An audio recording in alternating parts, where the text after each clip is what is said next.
Muchas gracias, señora presidenta. El dictamen que estamos discutiendo el día de hoy debiese de ser un dictamen completamente virtuoso.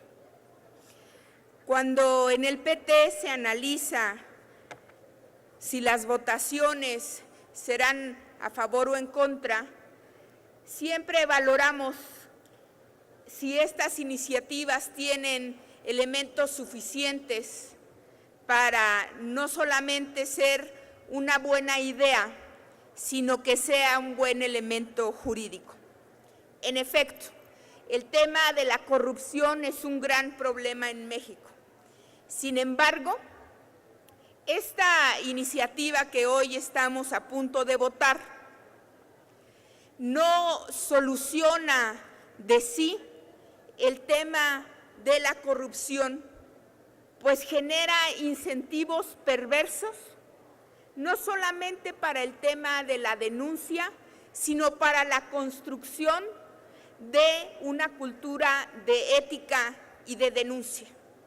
Yo respeto y sobre todo aprecio a la diputada que ha presentado este dictamen, que haya intercambiado conmigo sus puntos de vista sobre específicamente la denuncia anónima y el tema de los incentivos económicos.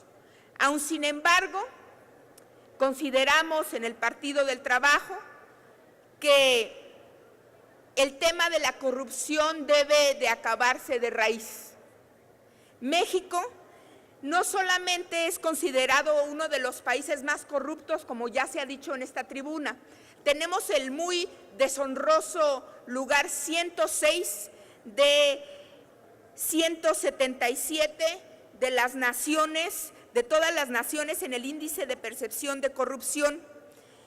Según el barómetro de corrupción, los mexicanos calificamos como muy grave el problema de la corrupción y cerca del 55% de los mexicanos considera que la corrupción se ha agravado en los últimos años.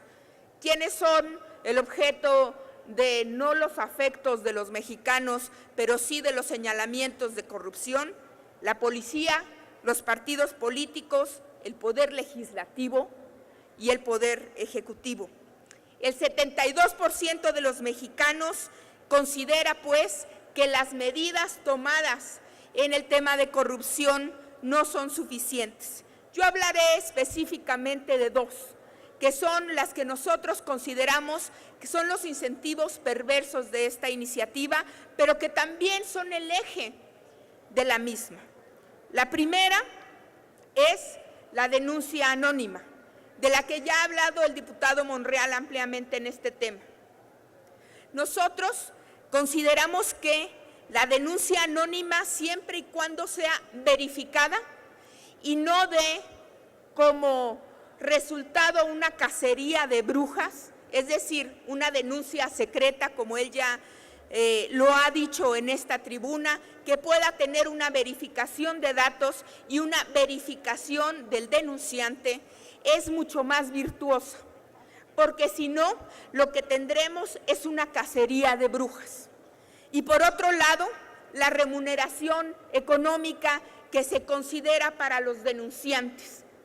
Ahora resulta que el Estado debe de remunerar económicamente a aquellos que denuncien actos de corrupción, que no sean funcionarios públicos, pero sí ciudadanos y que, como quien dice, le peguen al gordo.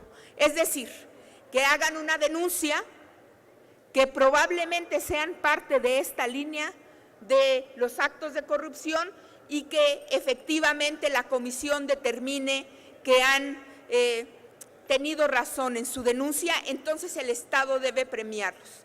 Los incentivos que se deben de dar para la denuncia, para acabar con la corrupción y para acabar con la corrupción sobre todo interna de del Poder Ejecutivo, del Poder Legislativo, del Poder Judicial y de las instituciones del Estado deben de ser virtuosas, no deben de ser presionadas y mucho menos crear una cacería de brujas, porque entonces estamos creando métodos que no tienen que ver con la anticorrupción, sino con otra cosa que tiene que ver con la venganza y con la naturaleza humana y los odios humanos. de aquellos que no están de acuerdo con nosotros y a los que nos encantaría señalar y a veces hasta poner en la cárcel.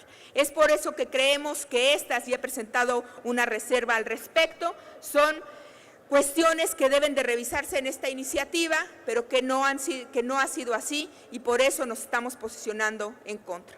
Muchas gracias. Gracias, diputada. Quiero saludar la presencia